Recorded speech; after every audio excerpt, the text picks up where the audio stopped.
Margaret was 67 years old, and she was tired of feeling tired. Not the kind of tired that a good night's sleep fixes. The kind that sits behind your eyes in the morning, even after 7 hours in bed. The kind that makes you reach for your second cup of coffee before the first one has even cooled down. She was not sick. Her last checkup had come back fine. Blood pressure a little high. Doctor said to watch it. Nothing alarming. But something had shifted in the last few years. Her mornings felt slower. Her memory felt like a library where the books were still there, but the filing system had gotten a little unreliable. Sound familiar? Margaret is not a real person, but she is a very real picture. And what she did one ordinary Tuesday morning, reaching into her spice cabinet almost by accident, is where this story begins. Because what Margaret added to her coffee that morning, and what the science has quietly been saying about it for years, is something I genuinely believe every adult over 60 deserves to know about. My name is Emily Hart. Welcome to Healthy Aging Research. And today, we are telling this story properly. Drop a comment and tell me where you are watching from today. I read every single one, and I genuinely love hearing from this community. We do not do miracle claims here. We do not turn a promising animal study into a headline that reads like a cure. What we do is take the real science, the published, peer-reviewed, sometimes complicated research, and translate it honestly for adults who are navigating real health decisions in real life. And today's topic is a perfect example of why that matters. Because the story most people have been told about what is in their morning cup is incomplete, and the part they have never been told, the part Margaret stumbled onto on a Tuesday, is the part that actually changes what you do next. So let us start with what was already in her mug. Coffee has a reputation problem. For decades, it was treated like a guilty pleasure at best and a health risk at worst. Too much caffeine, bad for the heart, raises your blood pressure. Put it down, drink green tea instead. Here is what almost no one told you. Coffee is one of the most scientifically studied foods in human nutrition. And across thousands of published studies spanning more than 30 years, a very different picture has emerged. Coffee is not just caffeine. That is the single most important thing to understand about what you are drinking every morning. Inside a single brewed cup of coffee, there are hundreds of bioactive compounds. The most important group is a family called chlorogenic acids, a class of polyphenols, plant compounds with antioxidant and anti-inflammatory properties that survive the roasting process, and that, for many adults in Western countries, represent the single largest source of dietary polyphenols they consume all day. More than fruits, more than vegetables, more than tea, simply because of how much coffee adults actually drink. And this is the detail that rewrites the guilt most people carry about their morning coffee. Because what those polyphenols appear to do inside your body is something researchers have now tracked across millions of people for over 3 decades. The findings are not minor. Stay with me. A large analysis published in the Archives of Internal Medicine pooled data from 28 studies and over 1 million participants. It found that each additional cup of coffee per day was associated with a 6% lower risk of type 2 diabetes. And when they separated caffeinated from decaffeinated coffee, the decaf showed the same association, not caffeine, the polyphenols.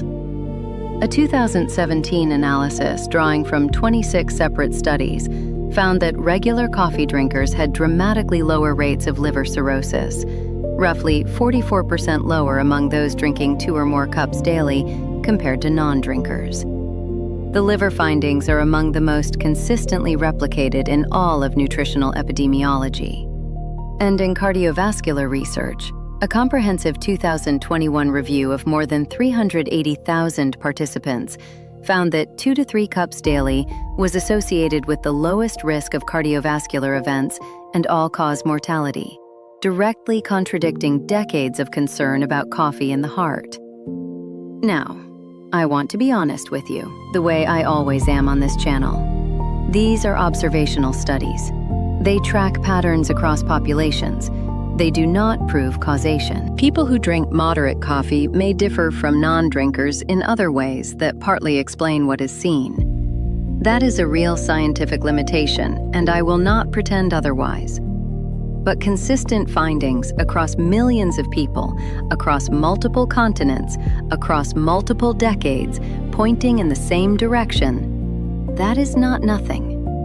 That is a pattern worth paying close attention to. Margaret had been drinking 2 cups every morning for 20 years and felt vaguely guilty about it, the way a lot of people her age do. She had never once been told that she might have been doing something genuinely useful all along. Stay with me, because what she added to that cup is the part of this story where things get genuinely surprising. Margaret found a small jar of whole cloves in the back of her cabinet. She had bought them 2 Christmases ago for a recipe she never made. They had been sitting there ever since. She had seen something online, one of those short videos, the kind that makes dramatic promises, claiming that adding a clove to your coffee would change everything within a week. Better blood sugar, less inflammation, sharper memory. The headline had been, if she was honest, a little hard to believe. But she was curious enough to try it. And curious enough, a few weeks later, to look up what the science actually said. What she found was more complicated and more interesting than either the dramatic headline or her own skepticism had prepared her for. Clove is the dried flower bud of a tree called Syzygium aromaticum. It has been used in traditional medicine across South Asia, the Middle East, and East Africa for centuries. Its primary active compound, the thing that gives clove its distinctive sharp warmth, is called eugenol. And eugenol accounts for roughly 70 to 90% of clove's essential oil. By one standard laboratory measurement of antioxidant capacity, clove ranks higher than cinnamon, higher than turmeric, higher than oregano. It is, by that particular measure, one of the most antioxidant-dense common spices available in any supermarket in the world. But here is where I need to slow down, because this is the point where honest science communication matters most. That laboratory measurement tells you something real about clove's antioxidant potential. It does not tell you that an equivalent effect automatically happens inside your body when you sprinkle some into your coffee. Bioavailability, how much of any compound is actually absorbed and used by your body, is a completely different question. And it is a question the clove research is still working through. The majority of what has been studied about eugenol's health effects has been done in cell cultures and in animal models.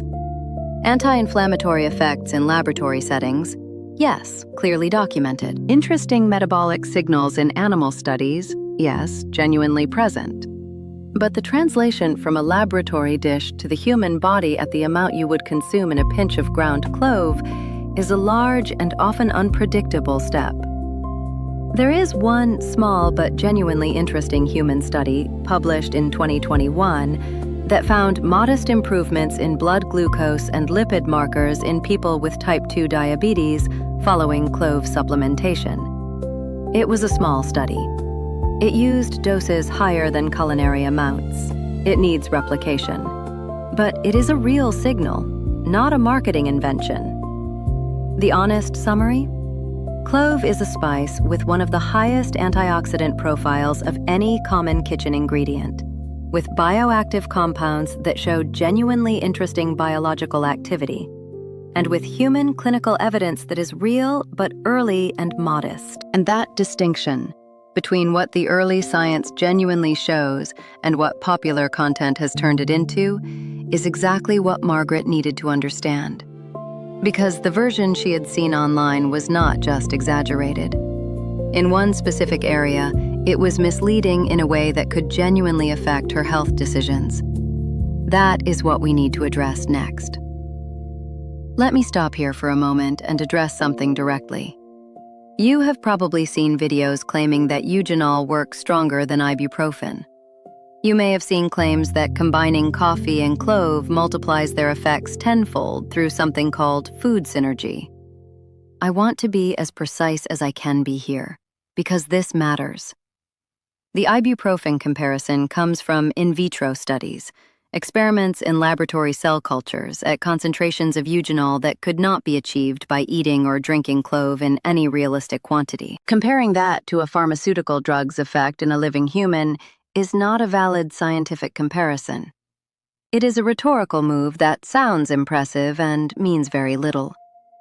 As for food synergy, this is a real concept.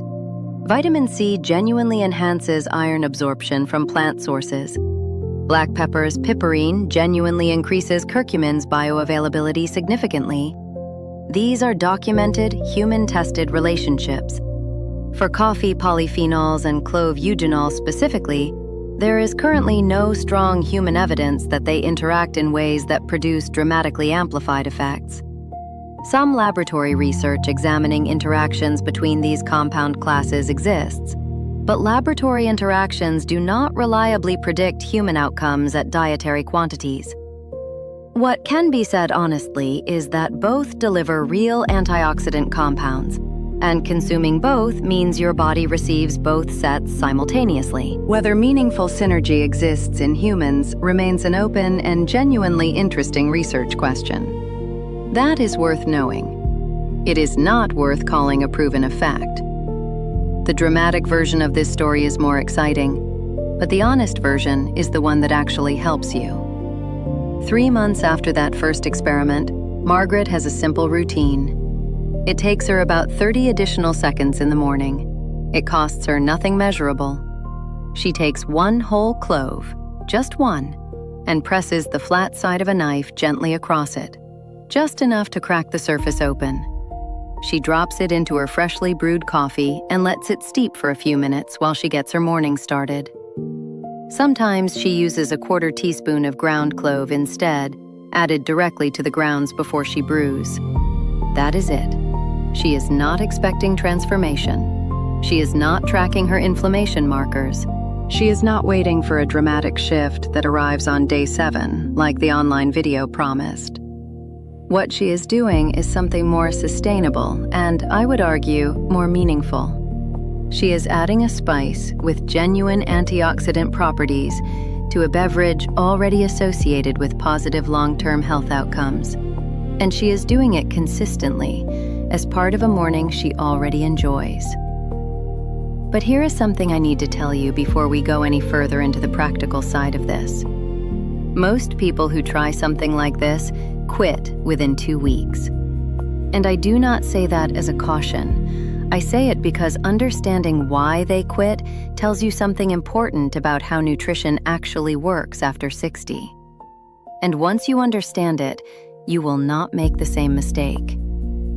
Here is the pattern. Someone hears about a food with real evidence behind it. They try it for 10 days. They feel nothing dramatically different, and they quietly stop, concluding it does not work. But that is not how any of this works. Not coffee, not clove, not any dietary compound the research has studied seriously. The benefits associated with consistent polyphenol intake, the metabolic associations, the liver outcomes, the cognitive aging patterns, were measured across years of consistent dietary behavior, not weeks. The 44% lower rate of liver cirrhosis was not observed in people who added something to their coffee for a fortnight and then went back to their old habits. It was observed in people who simply kept going. There is no dramatic day 7 moment. There is no feeling of inflammation clearing. What there is, if you stay consistent over months and years, is a quietly different long-term trajectory. A body that has been receiving something useful every single morning, compounding silently in the background. That is what evidence-informed healthy aging actually looks like. Not dramatic interventions, not miracle protocols. Small, sustainable, well-reasoned habits, repeated long enough to matter. And Margaret understood that, which is why she is still doing it 3 months later. Before you start, there are a few things specific to your health history that you genuinely need to know. Because for a small number of people, the same compound that makes clove interesting also requires a conversation with your doctor first. And I want to make sure you are not one of those people who skips this part. A few specific cautions worth stating clearly. If you take blood-thinning medications, including warfarin, clopidogrel, or regular high-dose aspirin, eugenol has documented anticoagulant properties. Please speak with your doctor before making clove a consistent daily addition. If you have existing liver disease, mention it to your physician before making any regular spice additions to your diet. In the coffee-specific cautions, gastric reflux, certain arrhythmias, significant hypertension, apply to everything in your cup regardless of what you add to it. Your individual health picture always comes first. Always. Here is the thing Margaret told her daughter about a few weeks into her new routine. She said, "I do not think this clove is doing something magical, but I started thinking more carefully about my mornings. I am choosing a lighter roast now. I switched from instant to freshly brewed. I stopped adding that flavored syrup I had been using for years. And I am actually paying attention to what I am putting in my body for the first time in a long time." That is the real story. The research on coffee, 2 to 3 cups daily, lighter to medium roast, freshly brewed, filtered where possible, is among the most consistent and replicated in all of nutritional science for adults over 60. The research on clove at dietary quantities is early, but genuinely interesting and safe for most people. Together, they represent a morning habit with more nutritional substance behind it than most people have ever been told about. But here is the part that Margaret says mattered most to her. And it is not about coffee or cloves at all. It is about what happens when you start taking your morning seriously. Because the research that shows the strongest and most consistent outcomes for adults over 60 is not about any single ingredient. It is about the accumulation of daily decisions made by someone who has decided that the years ahead are worth investing in. The foundation is what the large-scale, decades-long research always returns to: a whole food dietary pattern rich in vegetables, fruit, legumes, and quality protein. Regular physical activity appropriate to your health and fitness level.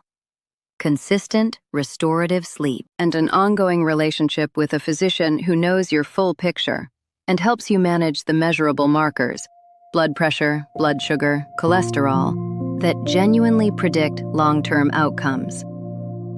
Coffee and clove are a reasonable and evidence-informed addition to that foundation. They are not a shortcut around it, but they are, as Margaret discovered on a Tuesday morning with a cracked clove and a freshly brewed cup, a place to start paying attention. And sometimes, that is exactly enough. Let me bring this home simply. Coffee, at 2 to 3 cups daily for most healthy adults, is one of the most polyphenol-rich things you likely consume, associated in consistent large-scale research with better outcomes in metabolic health, liver health, cardiovascular health, and cognitive aging. These findings are observational, not proving causation, but they are among the most replicated in nutritional science. Lighter roasts, freshly brewed, filtered preparation preserve the most of what makes coffee worth drinking. Clove contains eugenol, among the more concentrated antioxidant compounds in any common kitchen spice. Human clinical evidence at dietary doses is early and modest. Culinary amounts are safe for most people. The effects will be subtle, not dramatic. 1 lightly crushed whole clove or a 1/4 teaspoon of ground clove steeped in fresh coffee is a reasonable, low-cost, evidence-informed morning addition. Not a cure, not a transformation. A small, honest step, the kind that, repeated consistently over months and years, quietly adds up to something meaningful, the way it did for Margaret.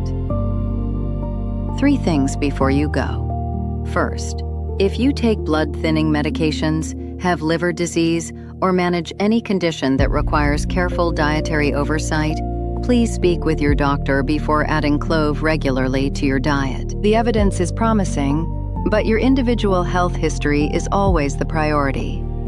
Second, if this channel gives you what Margaret found that Tuesday morning, honest, clear, evidence-grounded information that helps you make better decisions without the alarm and without the exaggeration, then subscribing is how you make sure you never miss what comes next.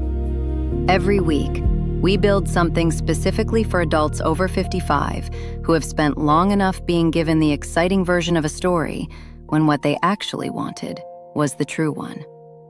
If that describes you, this is your channel. And third, I want to hear from you. Are you a coffee drinker who has never really thought about what is in your cup? Have you tried adding clove or any other spice and noticed something? Or is there a question this video raised that you would like us to go deeper on next week? Leave it below. Your comment shapes what we cover next, and it may be exactly what someone else in this community needs to read today. Take very good care of yourself. We will see you in the next one.